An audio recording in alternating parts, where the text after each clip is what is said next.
lam katok entity ting na vegun chibai tuni I program ding na ya kakianga tu unaw pa Zuanlian Langel hang Zuanlian Langel ahia tunia khen khadona thei sabang naw mule kakina idanu nan thei ma dingwa ama kha kakajin pa tha thang Langel tapa hia ama kha tulen na UK oma helama inlama suti zanga hong pai zol ahia tuna Pirbright Institute aman kha research assistant ichidia awai kha ana seple lahia ama kha vaccine to kisai bang bol hiaw hi na kwa hia mina phattuam pi na nei kha kule chi na to hei holim na hon ki bol de ka hi chi kha athakina entute kya ikithei saka introduction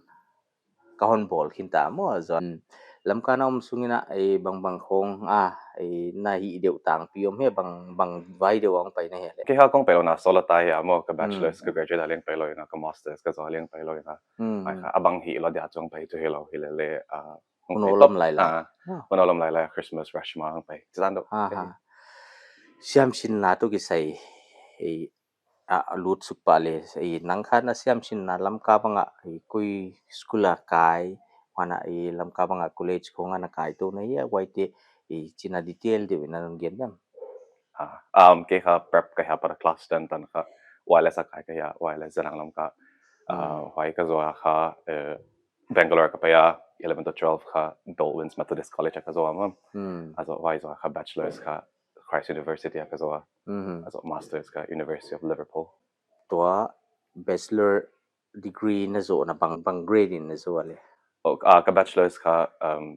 first class mo master la master's ka merit kiti ya classification ka to am dawin tin UK ka merit hilale ka research ka distinction bang chidana nang to gamdanga vazin khathei ka chi chu gamdanga master khong zila to research assistant bang chi banga pang khato na ya gamdanga pe kha ka ud ki ahia education khong le hoi zo India sangena especially science again sangena ma pai kha ke kha ka class 12 ka hilaya le kha US kan apply kha university li ha ka apply wala kha chemistry ka lungut mama forensics chemistry ka apply aso chingle ka chinga le ahun de ka covid ngom min chen wa ka tel thailok ma pe thailok ti zo de hente pai zo kha ka bachelor's kha khaisa kan hi kha hoi ka le khaisa Bangalore man kha ka ya also in kha bachelor's ka zo kwana kha master's kha UK apply da inga wala kha ke research interest to ki talk do university li ham ka shortlist min chen wai tanga apply also chingvek non in chen wai tanga University of Liverpool kha anat kai kha admission khong la to University of Liverpool bang admission khong mo hak saya ikile nang dei tuam tel thi na university khong ha atang pya kha UK khong master sa da kha a qualification kha sang to hi khol kya apply na dama ai le test tam khong le ma IELTS ti khong wai kha English test ya ba in chen wai khong test to ma bi pya ngai din chen you grade le ngom di alo chang extracurriculars ya publication ya chi khong chang kha university ken kha interview khong le ma hi ai le wai lama master na ba hi sung khong banga namu dan India to banga na te kak dan khong academic lama yet chang kha India to kha UK ki khema ma UK kha exam ti ong khalo mo exam ka ti chu India dana exam dan ti ong khalo in chen ke le ka master sunga kha exam khat chok kan ya wale open book ya open book hi za kha coding ya mo statistics in chen wai za kha open book in chen coding chu ta ba ki ba heart ti hom khalo chang kha in chen apai dan kha in India chu ke mu dana ma memorization gena ki pai ma bangza information transfer to exam paper kha wai hi dana ya ke experience dana at least in you get to banga itil zil de application ti dia azat khyak de dan ti de henta in ke bang ka sama ma kya you get pen kha ile bang tingena ilung sim pen kha banga azat dan ki thei so ti dia ja by heart top sanga okay itwa master na zo kha sip na mungal na yale ha ke kha graduation ma kha offer mu ka ya masters so officially at Zota hilale graduate na ilo pa ka apply ya as a graduate ma offer mo ตัว Pirbright มา Pirbright มา โอเคno navasep tang piu kha ke na the da na kha vaccine develop mo hi chana na tom hin kha ta pan zong hiak chi dan de non kon the ma ya oi kha nang achiang jo she mi na hi navasep khong tang pi te non gen the diam ko ta ko institute a kha ko research apai lang research group tom gi ge to in ko institute a kha ke mucosal immunology group a pang ka ya ma in ko group de focus ka respiratory viruses de ya example influenza to coronavirus ma de ko coronavirus hi ka human hilo in porcine voka ma in wa ko nga ya ka deal tang piu in wa kha collaborators ko ka ma wa ka projects de khat de project khat am pi ka ne wa ko group sanga le kha in ka project de khata ka vaccine tan again dana kha influenza vaccine bol de ka hiwa ma bol de le bol ta white test le ka hiwa in wa pen kha University of Oxford de to worldwide influenza center Crick Institute ama wa de to ke collaborate ko ka bol wa ya wa kha to flu kha ja meeting den experience avec in mo ki ve avec padi ki test le positive avec de in wa kha flu kha ki hekin ma ya virus de la ka ki hekin pola ya ba kha ki hek dan tung kha vaccine to in ile om sa te ma kha hek nga ya season tom kha in chang kha prediction gana pa ya ma predict dik lo chang kha vaccine kha on hoi kholo mai the chat na bai ha in hoi sanga le hoi lo lamang pe to dai the ya ile hoi te problem tam pi ma ya hoi te overcome na ja kha ta ko vaccine develop eno kha broadly protective te dia a flu kha udan dan ki hek le on protect he dana ki bola hi wai kha success ta ti da tu pai le la hi amo a data tu ka share take ya na ina ile le hoi lam success mail tu ging ta hoi ha ai le to nang na bol na team den na group na chi mo mi to pang ho ma na yu e mo wa hi le no group ina ama khong ina na bol hia tu hom ta le vaccine ko group den tu vaccine ta bol kyak om nai lo in chen mo hilele chi ma collaboration gana ya research to highly collaborative ya mo mi khat kain ve thele khol lo in chen a research paper khong ye changa kha I author list khong an le kha institute tom ki gal bek tang pe ya wai kha akza kha expertise tom mo in chen group kha toin thil teng nei chi ong nge lo i changa kha wai kha hilele ko group a chu a vaccine ta chu om nai lo hilele amao che mai le ke ka join ma khong kha pharmacokinetics khong pharmacodynamics ti khong a hi a tu tang pia aso changa he to ka thil sa tu ka model za tu kha ko group te kha khovel establish ma sa pen le ka hiwa mo in chen mai khong establish un chen khong hinte ile a vaccine cha fa bol khyak chu om nai lo top into offer se no model sat pen bang ko a kha pick model a hiya mo ko kha vok zang ka hiwa ka virus ba kha test na dia in chen pick model ke sa ja kha humans te to kha kinai ma mo ilang khong respiratory system kha kinai hiya ki bang cha helo le kinai hiya immunologically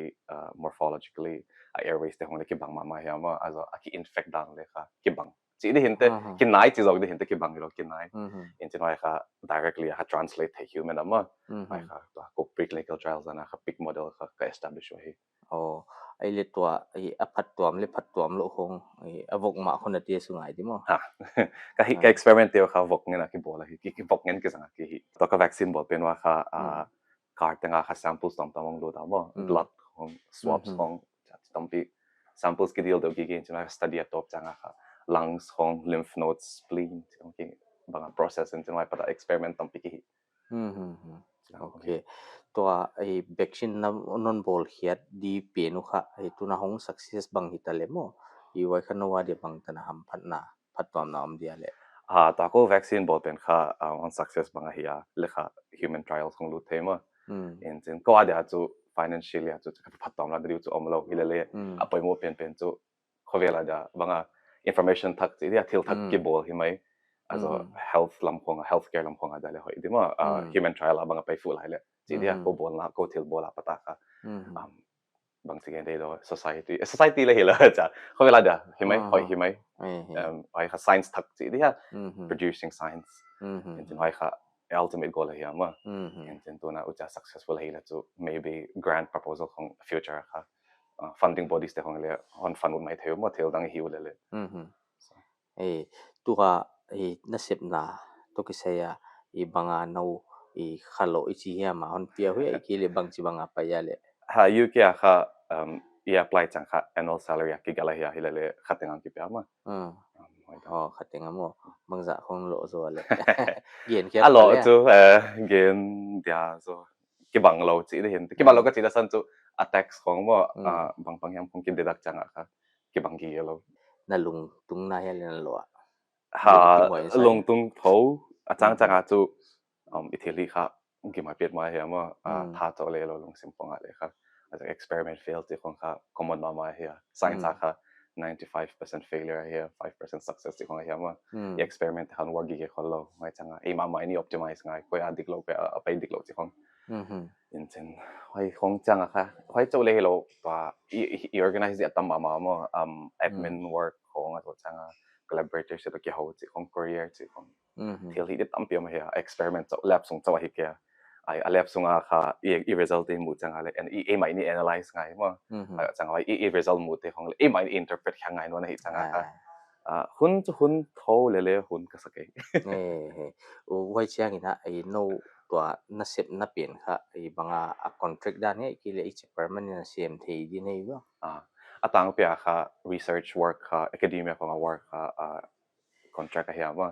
a grant chi ma banga a grant dung so he a grant pe nong be la chu ama on de le asum diom lo de hi changa on pe na dio ma ja ka contract to si mai tua project ki khin khan na nei ti bang kha i timeline base mai thi te ki na dia i a contract bang be hen la no i a pin kha zo nai lo chi bang om thei mo ai ki le i no a pin i zoin hi le wa na contract ku kha om lai chi bang om thei ai na mo wai to ki kal bang chi dana pai tang pia kha research hi changa kha thil teng teng plan sa ki ve ka ya ma ithili di te izoma asumang be chi chu om khallo chi dia aki organize le stan problem chu ka face kanai kia hilale a hun a timeline set ma I set pen izo hai pen a be ma izo a hi le chu na dang khong ki hi da isial a hi di le ko a chu ka chi ma bang project tam lo zen mo khadi zo changa adang ipan pi the di om le adang ti project dang te ba ki pan pi stand do in the again dan ko azak mi dang ta din chu ka gen thei ke ko group ka pe da no ma ta ke le kha projects tam pi ke on project ka hom ama ke a pen kha Bill and Melinda Gates Foundation te ha ma in tin ke a te chu intensive ma ma hi le tom tom chu hi in tin hai kha ken ka zo changa kha ken to hai vaccine study pe na va pan pi zel ta ki shift to hi mai ke chu na sep na mo na la ai lam mi khong om kha ya elam mi chu om chat lowa hilale vai te khong he North Indian South Indian te khong to komo i tua Liverpool to kinai chi dan he le na ngom na kha kinai kholo UK chu lian lo hi me ma ya hilale Liverpool kha North England ma ya ma ta ke na kha sorry ki ya South England London South lam ma hi ai le wai kim la khong ai sim tang mi ai lam mi tak tak khong ana sem he mai ki le wai la ma nom kha khong om ha cha chu emi te chu omo ha i amau khong to te kin de biang na khong thil tom tom te na om the ya le abyak na cha chu ka sure ke mo hilale program tam tam khong chu anei zelo hilale ke khat man kholo hilale tu ko advance Christmas a tu khong chalun chen pa tu tel som te te okay cái nó xịp na khả năng là lùng luôn nó mãi le bằng ha lung lo tel hilale ke kha to ka hi kha immunology ha ma ni danga kha lung lo ma lo ke ya class 11 to 12 kai lai khong a kha immunology kha sak sak pen pen ha ma pai khong sang sang le ke chemistry lung lo ke ha ka chi ma banga hilale immunology khong ka sim changa kha bang ma lung lo ma kulung sima isim changa le isim tam do le boy de dan do ya hilale bachelors ka ya kha BSc ka ya kha triple major ka ya ma biotechnology to chemistry to zoology ka ya ka hi in chungwa kha immunology kana sim kha hoya le kha ka hi tung la ya kha lin ka ya aja lung lo tel ka hi changa kha ile ka sim hal ta kwa kha class kong ki pat hal ta ka kha ken le bangyam khat bakel banga ka thei ke hon click khatom in chen chil hoya pata cha lunga lung lut mo ka ta career pa dai chidan do năng xịp na ai kia lệ ai gam da nga ai siam sin na sun zo mut te khong hi dia nga pui mo hian na thei bang bang khong ai le ta ke sab na pen kha a minimum qualification kha BSc ya ma ke sab na dan te chmai ni atang pia UK khong UK level again tale wai kha apoi mo ken ka sang ma chu a basic ka thei apoi mo ka sama ma the immunology ale ka interview na ka question tampyong dong hiwa ken ka hey question anom da do te ka sakai job to nga like banga why do you want to join our group type te ka ja te khong dong dio ka sakai tan ti het lo hiya ja mga hardcore immunology questions nga hiya mo i basic o ke le to bang ti ya badong dan le lo ba compose dan le lo itu why te ka answer dikta cha dom in why te ka thei apoi mo ka sa mo basic ka immunology se hello cha research job hi ma ka isod zom mul le to ama bana ka i basics ka i subject i field abang bang itale a basic ka thei hoi ma alo changa ka a feel ka bang thakoma chi khong example of immunology abang vaccination ka a root tam tam khong azong wa ma in dental like hani khong apatale vaccination dan khong le ki propose to paper khong le ma cha bang ki up to date ngai a information of the research paper sim ngai chi dia in ha wai khong inte apoi mo do thei di basic ka i grab hoya i up to date nak le so mudile tuan khang le chance ka sang ma di i tua UK คงอ่ะค่ะบางอาเสพนะซนอีจีมอเสพนะหมู่คงหักสะโท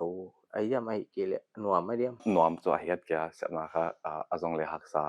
tam chu tam online chu tam mo ki post kya chu tam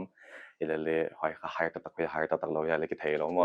ke le job kha to hai pen ka bu ma kha tam ma tam apply ka ya zawal za le wal tel din chen zan ye tung le tung de ya atam zo kha ki za ki lo ki reject le hilo ki accept le hilo ki ghost te mai cha no khatam tam ya case kama hoi za ka hak sa hin te hi mai di azya at isam na tam zo ki za ki lo mo azo iza ki ten le feedbacking le len pelo chi khong in chen hon pelo le dong king lo veng veng chi khong in chen hoi za ka sep na zong chu easy het lo chi de hin te azya ama a home student a british tema ma in le ka hak sa sa wa mo hoi za khong ale to protest na hi wa london khong ka immigrants ka job de wang la chan khong okay นังตัวนัสิบนับเปลี่ยนมั้งไว้ครับบางอ่ะapply applicant อัตมีอะไร ha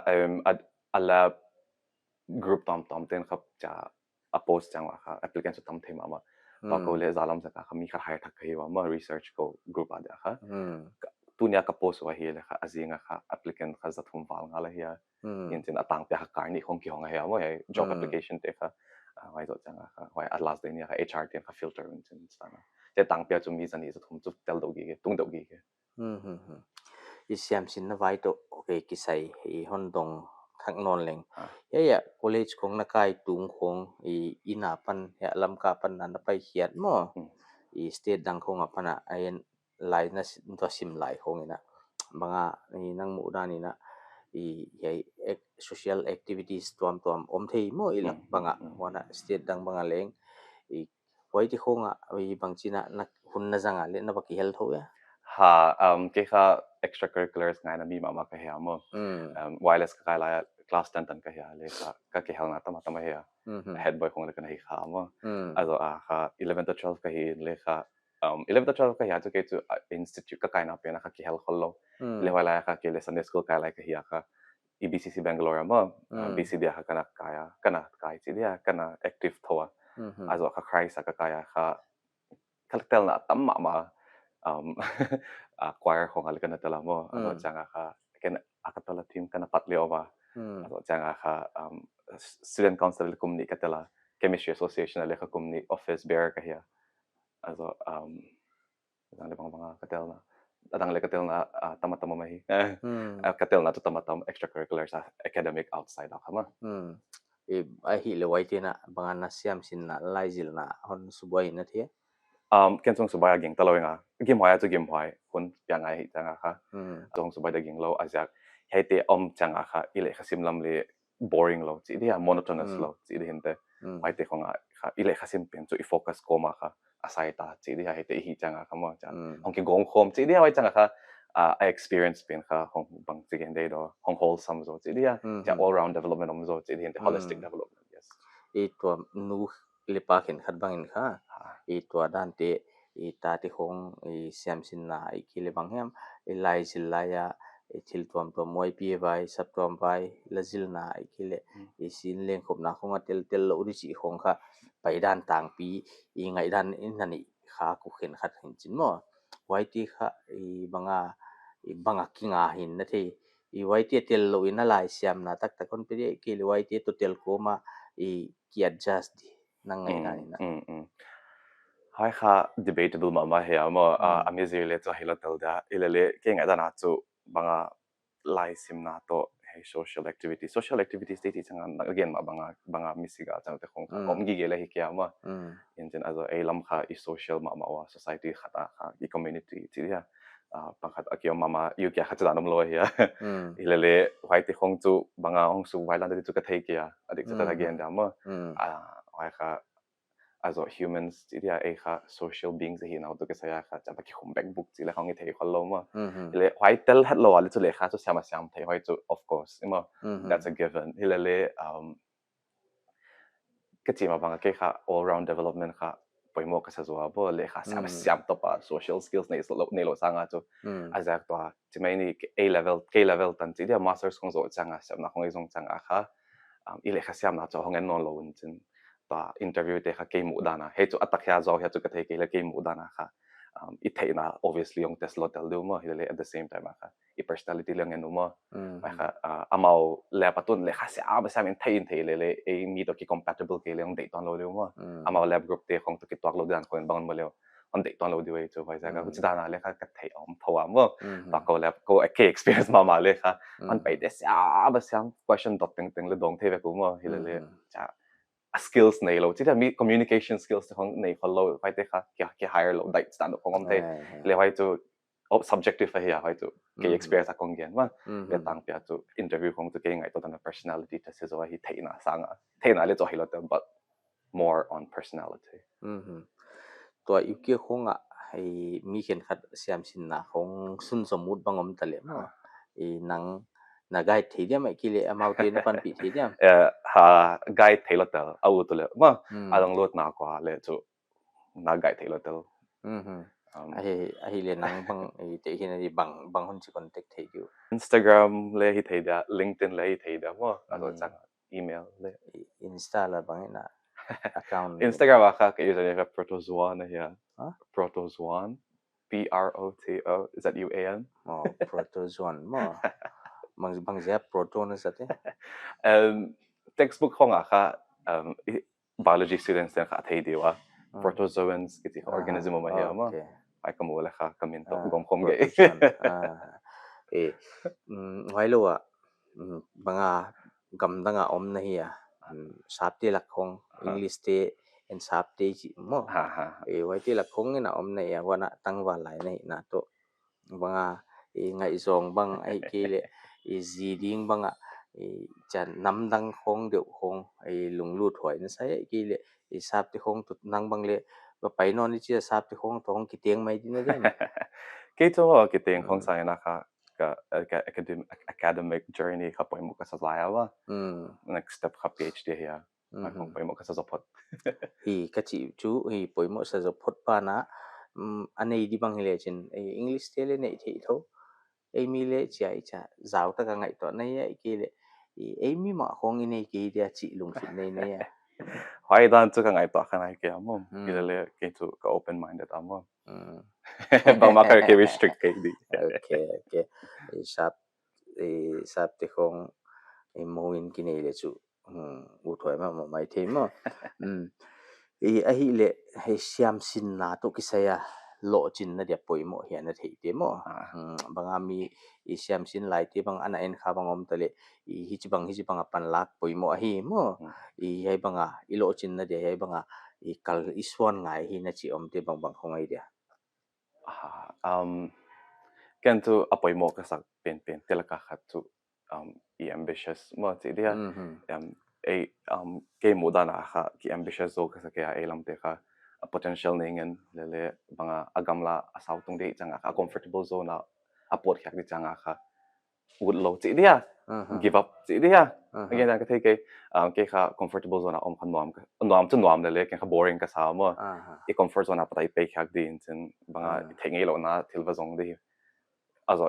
alam pd zong chang kha hong pan pd chi dia ana guide to dit ana omom dia ke ta le ele ale ki guide thilo tel mo tu la bang phone te bang ting om back mo access thevek in chen being ambitious kha poi mo ka sama ma ke limit lo di bang ma ke chi te kha om lo di มีดังไงจิตเล็กเลยบางจากที่เราจิตลงสิ่งนี้ดีมั้ยไว้จะไปหมดก็ซาalso obviously determination also จังอะค่ะที่เรา sacrifice งำไงก็ซามั้งอินไปดิจิของ homesick ที่ของจะหักสลัดเตลมาอินแต่เฮเลเล่ไปhomesick มันอะค่ะada again na di omlo chi dia I mean rough to rough sim mai thei mo hilale thil khai sacrifice ngam ngai hia anok in anwam lo hilale paile poimo ka samama azo changa kha ki discipline chi dia yai enjoy lo adimo hilale enjoy kom komale kha ki discipline ngai hia ti kele tu changa le khasim gi thalo ka hia mo ki discipline chi dia kha ilom te tole podzel party le party le ki changa ile khasim di pen sim ve ve tho chidan do te chama cha pai home di ha azo changa kha ada ka he ananaw pang do lai te chi ni he high school pang lai te dak ada kha school a teacher te na kha class alak lai khonga kha angai hoi ka sama ma mo class a kha hoi ta kai ngai ale kha a concept ki man hoi in chin i thailo le dot di zoom lo di thil i thai ut kha thil bang chigen dei do thil thai ut kha zoom hai lo chi di ha thil a thailo pi ki thai thil a thailo pi ki thai sak te sanga kha a thailo a hoi ta ka open do dong te kha pa ta phai zo ya i thailo le banga dot mai di mo zoom na di om lo in chen i los di om lo mo a chang kha phai khonga hia apoi mo ka sak also obviously determination ka chi khit sa also hard work sincerity ti dia hoi teng khang poi mo vek ka sa hi tham ma i holim na anwa ma to non gen hiat te bana hei i siam sin na to ki sai i chi banga pai deuh hi le he banga pan lak na om thei le i gama i hoi siam de ni chi khong banga na mu dan mo ken khan non share lai dem ke ngai to na chu an ne walam te chu le ka vkian lo thei lo tel ke mo hele le he ana sang to de te chi ni 11 to 12 bachelors te khong again a pai dan chu ka thei ton ke hele le ke ngai to da na ma da ka science student te kha laboratory khong kha hoi do lab experience kha hoi do om thei le kha ade hai ka sa ma azia kha biology khong to ke subject khong kha ke le kha india zo ma ka hi jaga kha bachelors khong kha a theory in a zil te kha en to ka semna i va hi khak chang kha ki thei siam pan chi dia ma za ka he ka hi tun ka thei pan stan wa om in exposure kha poi mo ka sa ma lab techniques tom te khong kha hi thei le chu u thwai ka sa ma a lo chang kha ki encouragement chi dia cha thua cha ki encourage thei lo te chu le maybe hey show tom show ka tin san chu quiz chan khong a hello le chan na the educational do event chan te khong ki sai the le ma example inter school competition le inter college chan khong ki sai the le chu bang chi gen dei do exciting hoi do kha student le khasim le ki encourage thei mo ke ngai tan na a hi dan do khong events dan do chi dia a fun do cha le kha pong sim tian tun di te hi zo lo ama le asimu anop na di chi dia ma dan do khong the le el zo changa he education fair chi dan do khong ma dan khong the le kha in lam khong na ngai vung kha thoi ya wai mun dang khonom che ngai vung hun chu om la tel wa hi le hi lo theom lo gam lai wai vun chang kho bang chi bang adi le i che khong ayom changa kha bang chi dil le ka da ma ke chu lom hawa ke ya bangalore khong kha lom te khong da posuk mai mai changa en le example abang isungkwan te khong bang ana barbecue wai chu achanga ele lom te barbecue va pot stand up to hi Pirbright institute na sip na mo waya kha to research assistant sem lel na hi na maban mga banga nang asang zo tup na ni he banga hi to zel na som bang khong ida ha to ke kha kalung kim na kya mo katung namun kha hilale future kha Ph.D hi som ka ya tum ka ya ai ka hi da okay bangja Ph.D zo som ne le ka hi to som lai hi le kha i thei sang wa kha i thei lo tam zo lai mo science kha in mai zong kha ka u ta also science thak ti dia discovery thak ka bodu thai ka sa mo also changa kha future kha ken le ke yon research group ti dia kha independent do na kha ka li to ta mo plus ke le ka feel kha neu check ka hek simu ta mai ja ki okay waiting ina mga panlang na om tai wai di kha mga maban saulo chika Ph.D to ngal din ai ta dia mga ha to ka apply om khina mo ka mo le kha kum non September or October pan de ka ya mo pan lak na kha poi mo ke kha professors the call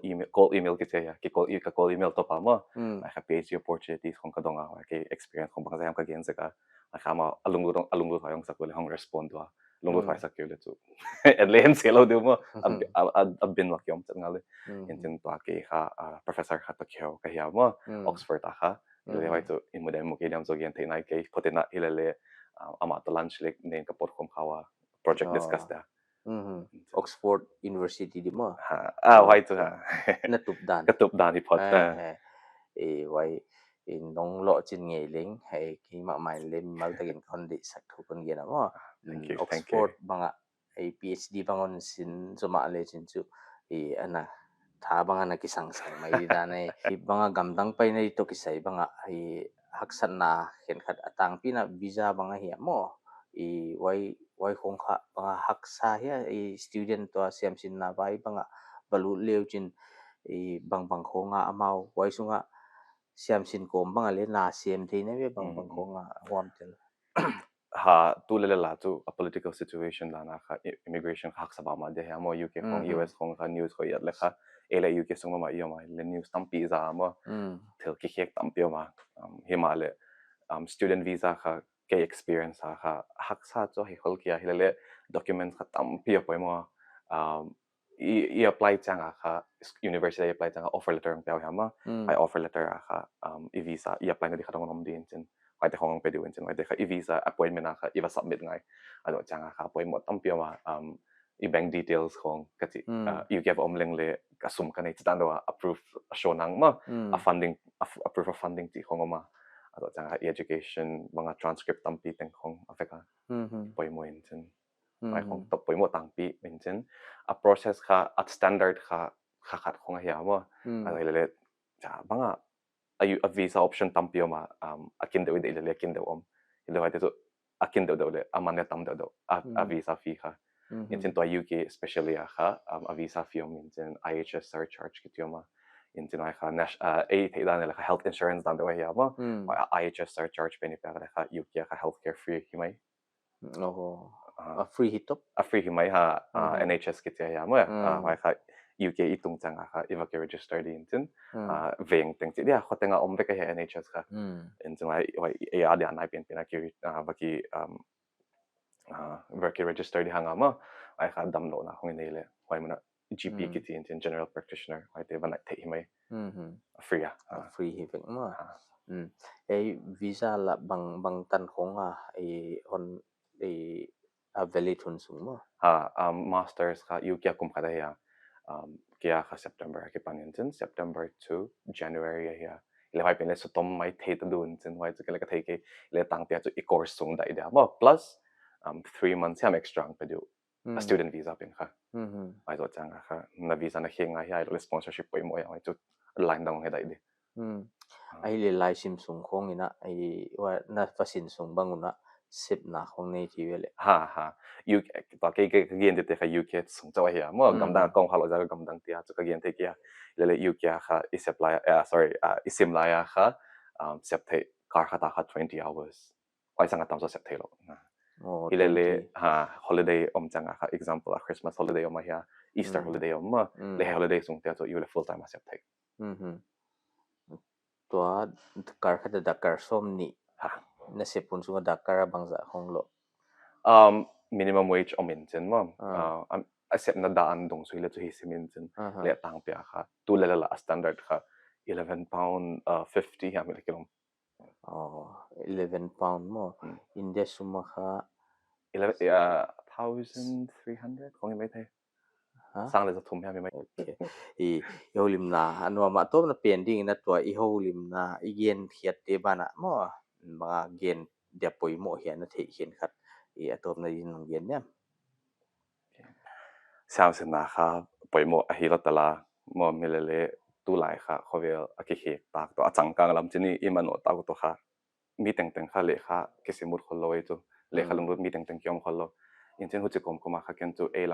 elam hi se ki le general la kha sap te le hi tho le khala ma pe lo te kha align dio azong pangalwa wai chang kha bang chi ha men alu to mo kha le kha sim chok le success chỉ đi à mhm, thì line tam pi dang leo mà hiểu mà